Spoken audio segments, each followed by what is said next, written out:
coaching in the modern game is identifying what each player needs. And you can't train everyone the same, and you can't expect Corin Pollard to go to the nets and do one thing and AB de Villiers to go to the nets and do exactly the same thing either. So you have to work out what they want and what they need and try and facilitate that the best that you can as a coach. The guys that are playing in the IPL, they're all the best players in the world, so pretty much they've got most things sorted anyway, and as a coach, if you can just help them out with a few technical things or even a way to maybe get them slightly better prepared, then you just let them basically go and play. What I tried to do when I first got there was to sit down with the players and actually ask how they wanted me to coach them. I think that's a really important thing with the modern player is you sort of have to coach them the way that they want to be coached, because they quite quickly will change away from something if it's not working straight away. That's just what the modern person does, or this generation of society does. One, you're trying to get to know the players. Two, you're trying to coach them and help them through, but you also don't want to overload them with too much and get inside their mind, because there's a game every other day. So I found that a little bit more challenging, but when you're there for 2 months or 10 weeks, you know that you've got to,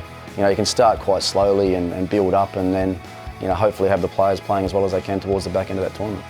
Yeah, Rowett's an interesting one. I mean, he's dominated white ball cricket all around the world for the last 10 years and has never really nailed down Test cricket probably to his capacity. So, me getting to know him well, asking him what he wants me to look for with his batting in the nets, and then try and find ways to just tinker with things a little bit to make him a little bit better. So they're the sort of challenges that you love as a coach, working with the absolute best players, and by the end of 2 months, if you've had some sort of impact on the way that they've played in a positive way, then that's what you hope for.